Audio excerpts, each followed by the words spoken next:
You're listening to The Voice of Russia in London. I'm Anna Fomicheva. The 7th Russian Film Festival will open in London this week. Russian cinema has a particular reputation in the West. It's seen as dark, slow-moving and challenging. And indeed, these are the kinds of Russian films that are often selected for European film festivals and distribution. But as good as a lot of these films are, they represent a very narrow strand of contemporary Russian filmmaking and public taste. The great thing about the Russian Film Festival in London is that it offers a rare opportunity to see a much wider range of what Russian cinema has to offer. To discuss just some of the films that will be screened at the festival this year, I am joined in our studio by film critics John Riley. Hello, John. Hi. And Claire Knight. Hi, Hello. Claire. A great place to start our discussion is a film that is making a lot of noise in Russia at the moment and is getting rave reviews. It's called The Geographer Drank His Globe Away and is based on a hugely popular novel of the same name. It tells the story of a middle-aged man called Victor who is hired as a geography teacher in a provincial school despite having an alcohol problem and no relevant qualifications. It is of course a comedy, and Victor is very much a lovable loser type of character. And the story revolves around Victor's messy personal life and his relationship with the high schoolers he teaches in the most unorthodox ways.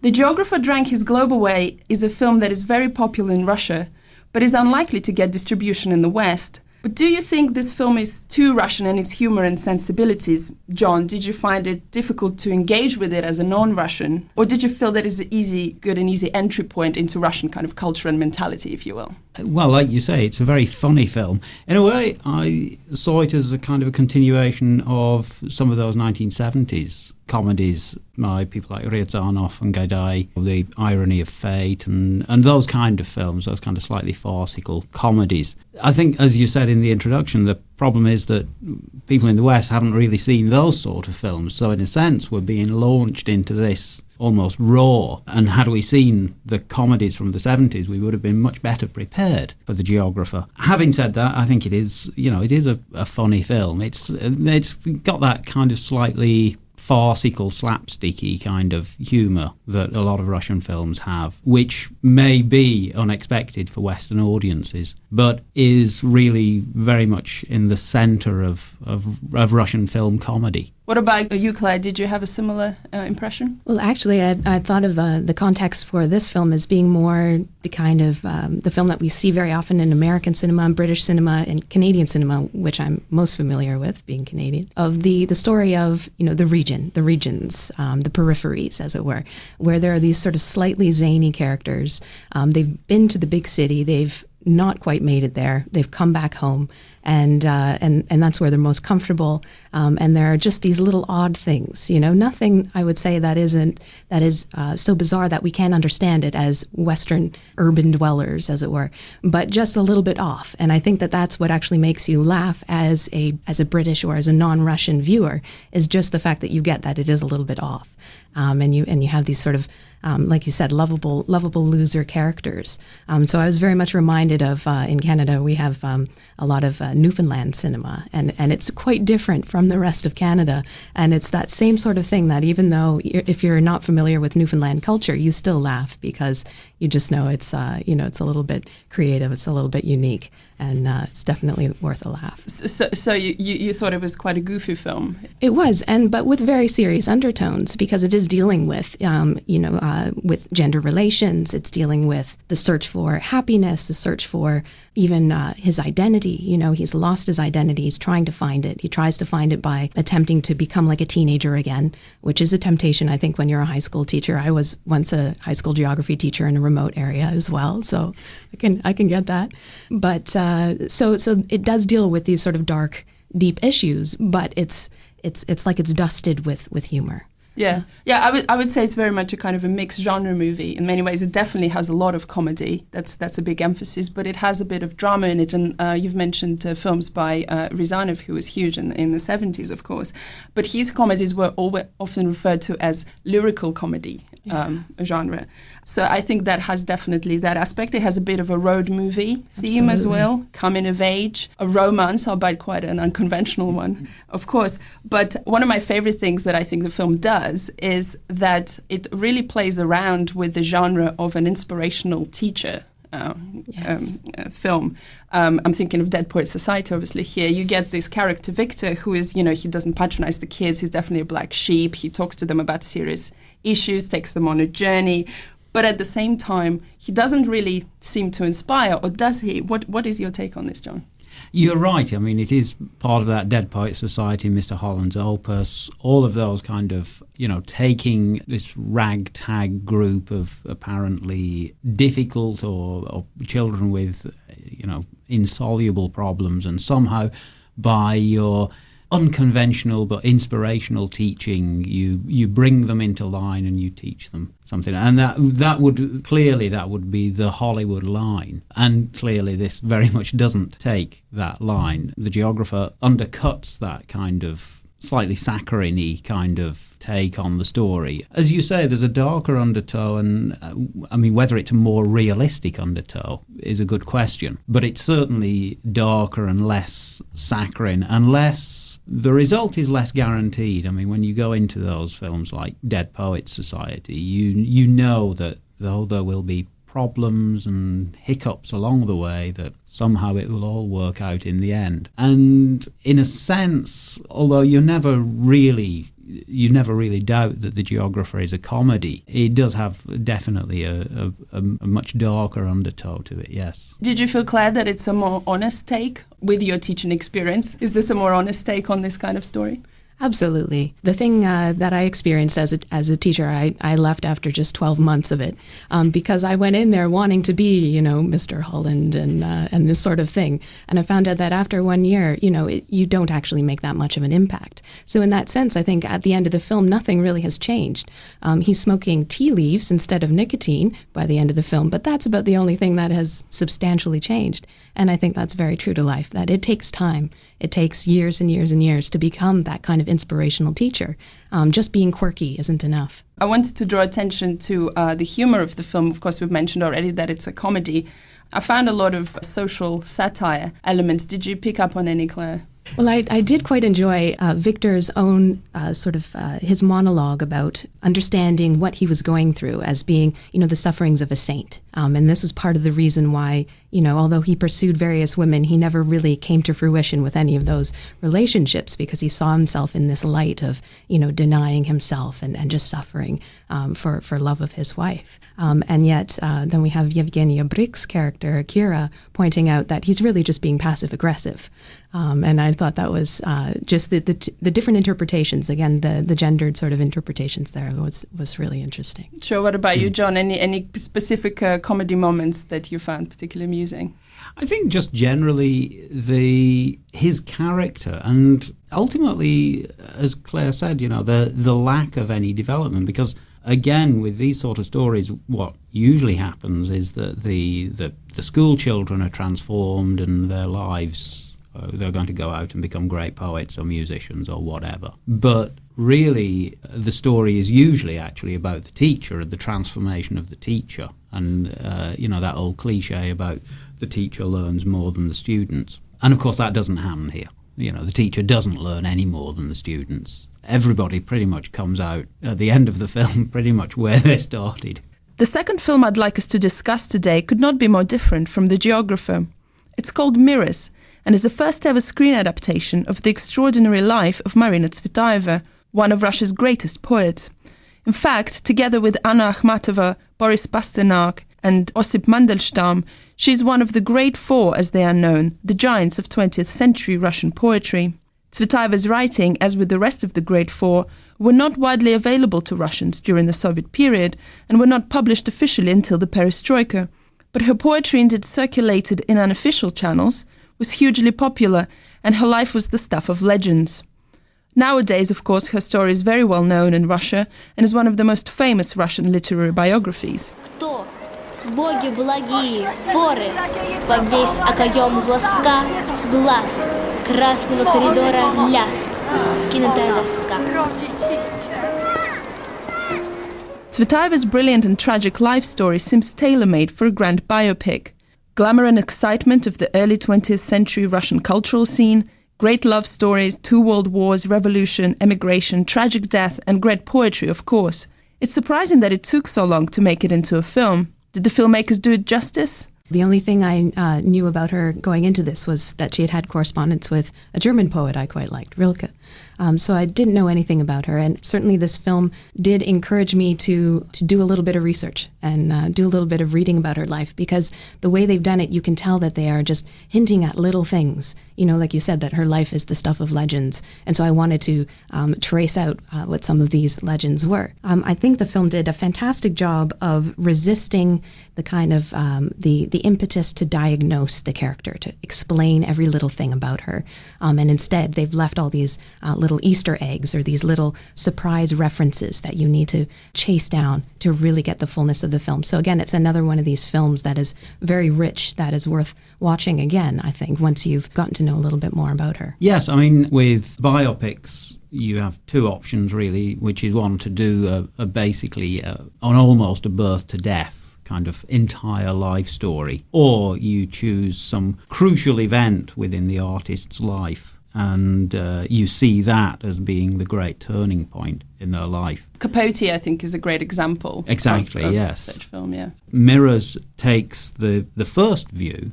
We start in 1911 when Tsvetaeva was 18 or 19 or so, and she meets her husband-to-be, and then we go through the following 30 years to her death, which, as you say, despite her status as being one of the big 4 poets, certainly she's not as well known in the West as she should be. And so for a Western audience, this is probably a really good introduction to her, whereas if you'd have taken the second approach, if you'd have just looked at that turning point, you wouldn't necessarily have known the context within which that moment occurred. And also, you know, in pure filmmaking terms, you would have missed out on, as Claire said, so many fantastically kind of dramatic moments in her life. Her life, you know, I mean, she was a very dramatic character, but she had a very dramatic life as well. Yeah, absolutely. And you're right to point out that it presents her life story pretty much from the beginning, not her childhood, but as you said, as a late teenage years, all the way to her death. But what I particularly like about the film, there is plenty of material to make it into a kind of sweeping 3-hour epic with huge cast. But this doesn't happen in this film. It does manage to do this life story pretty much in all its entirety, using very small cast, very intimate story, very small scale of presenting her life. And what it allowed for was to focus on particular themes of her life. And the film is filled with symbolism. These themes that are relevant not just to her life, but her poetry. So time and fate and kind of inability to connect with others. There's this great symbolism where in her apartment she has loads of clocks that all show different time. Did you respond to this kind of symbolism, Claire? Absolutely. I think that's what made me want to find out a little bit more about this woman and her poetry, was because of, in particular, the very rich symbolism of the clocks, and her husband later revealing that each clock was set for a different person in her life. Some people were always night, some were always morning, that sort of thing. It's very poetic. Absolutely, absolutely. And I think that really was the strength of the film, where was some of these little moments, like the little moment where her daughter is sitting outside on the steps reciting her mom's poetry as she's trying to deal with the sort of the fright of knowing that her mom is alone in the apartment giving birth. And just the little moment of the small sort of character of Gertrude, who we find out is this committed communist who then has to turn in her own lover to the Soviet spies. And we see her initially as this strong woman and maybe a bit repellent, but then we see her break down. And it's just these little vignettes, these little sort of 30 seconds here, 30 seconds there that are just so rich that really draw you into the film. The other thing I'd like us to talk a little bit about is cinematography, because I think it's quite interesting. It's got a very intense use of color, and the film is divided into chapters at different periods of her life, but each chapter has a different kind of color palette, very intensive sort of yellows and blues and so on. John, did you find that cinematography particularly interesting? I did, yes. I mean, apart from the colour design, which you've pointed out, for some reason, a lot of it seemed to be shot from very high up. There was this kind of almost an objective. We were drawn into the story, but at the same time we were kind of separate from it. We were looking at it from above. We had this kind of godlike view, and that again I think was really interesting technique. Another thing I think is that the film is paced quite well, as a contrast. I was referring to a stereotype of Russian cinema is very slow, but Tsvetaeva was very much kind of highly strung. She was always kind of flying somewhere, was running ahead, and I think the pace of the film really reflects that, Claire. Yeah, absolutely. And the use of the seasons as well is, just to add to your comment about the cinematography and the colors, I think was very ingenious, because halfway through I kept waiting for summer to come again in her life, because we begin with summer and it doesn't return until near the end of the film. And I found myself kind of anticipating what is going to be, when is that moment going to return in her life. Mm. And I think it's definitely a must-watch for anybody who's interested in Russian literature and history of the 20th century, as well as anybody who loves a great biopic and a love story. The third film I would like us to discuss is probably my favorite of the lot. It's called Winter Journey, and tells the story of a young, promising, but very troubled opera singer called Eric. He's preparing for a very big and important audition where he will sing Schubert's famous song cycle, Winterizer, hence Winter Journey. But he crosses his path with a kind of social outsider, a young man called Lyocha, who exists on the margins of society. A very angry, aggressive young man, a petty thief who doesn't have a home. Eric and this young man develop a connection of friendship which might be of homosexual nature, and this friendship leads to Eric's downfall of sorts. And this aspect of the film, the homosexual element of the story, is causing a bit of a stir in Russian film circles at the moment, and people are discussing, will this film be released in Russia? Is it not? There is a bit of a concern around it. People are arguing about whether it constitutes homosexual propaganda or not.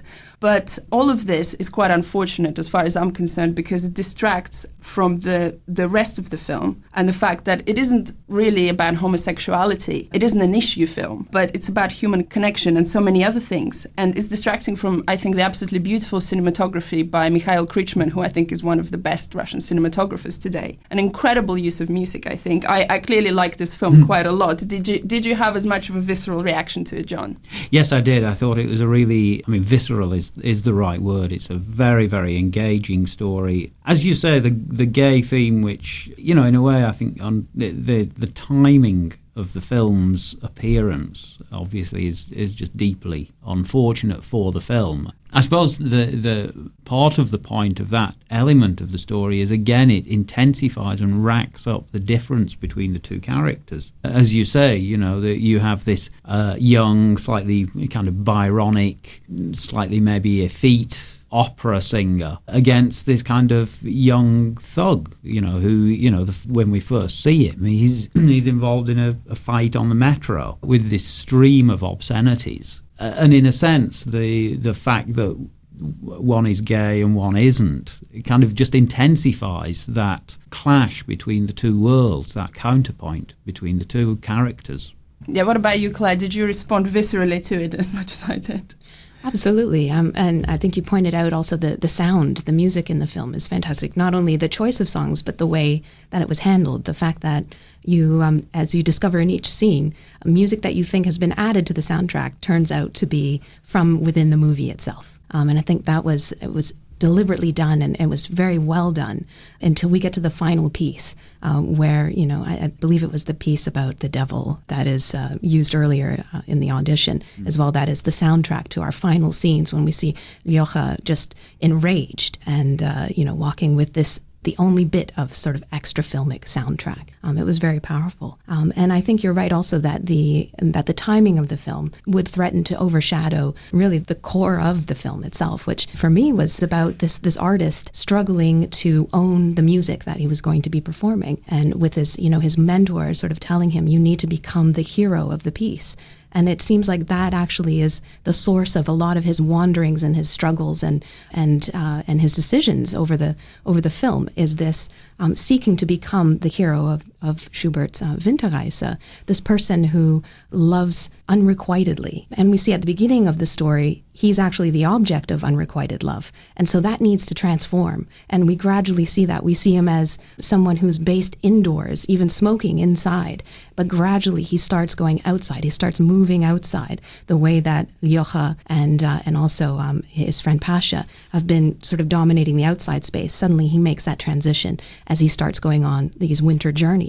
And he starts owning, I think, the lyrics to the music that he's going to be performing. It's an interesting counterpoint to The Geographer Who Drank the Globe, which is, this is another film about a student being inspired. But whereas the geography teacher in The Geographer Who Drank the Globe is this kind of quirky character who can't inspire his students. In an odd sense, this relationship does inspire. He does become a greater singer. He understands the piece better through the various kind of transgressive experiences that he has through the film. It's a more effective manner of teaching, though it's not necessarily one that I would recommend for everybody. I was listening to an interview of the directors. There are two directors, and it's their debut film. And they said that Winter Journey is a film about impossibilities. Certainly, you've referred to a number of those and struggled to achieve something. And probably the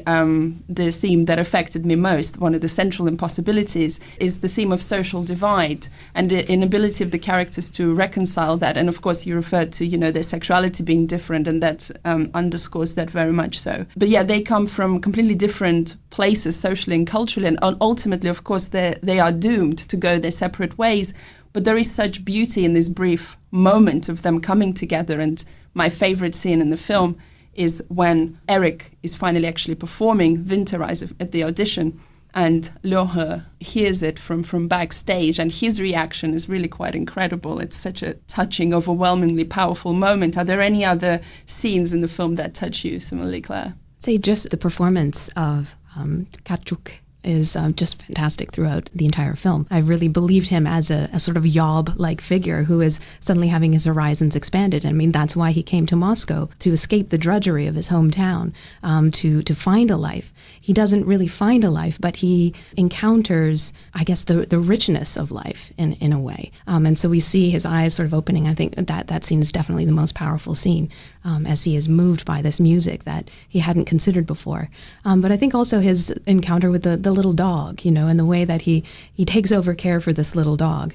And the moment I quite enjoyed was when he steals someone else's dinner and then tries to offer it to this little tiny chihuahua, to take care of him. So again, I found his character actually very rich and very moving. I think one of the striking moments in the film is actually the very opening shot, which is, it's dusk and it's a tracking shot where you just follow this person running through this kind of freezing cold evening. Well, you get the feeling that this is a transvestite, and it really sets up this sense that you're going to get through the whole of the rest of the film of this film, which kind of deals with the margins or the areas between defined sections. Again, coming back to the gay theme, it isn't really a gay film, it isn't really a straight film, it's a film somewhere in between. It's not really a street film, it's not really a high art film, it's somewhere in between. And that opening shot really sets you up for that experience, that you're not going to be in one place or the other. You're going to be kind of navigating between the two. Yeah, absolutely. And I like your description that it's a film that sits somewhere in between places, and a lot of it, I think, is about reaching out. However, successfully or not is another matter, but reaching out is a beautiful thing in itself.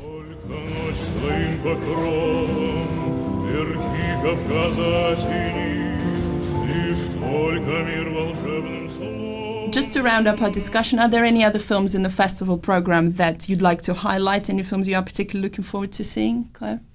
I really enjoyed Shame as well, which we had the opportunity to pre-screen, and actually that is the one film I would really like to watch again. It blew my expectations, and I expected it to be quite a straightforward and, somewhat cliched study of a woman's sort of fall into disgrace and shame, and then, the consequences of that, either with a happy ending or a sad ending, possibly.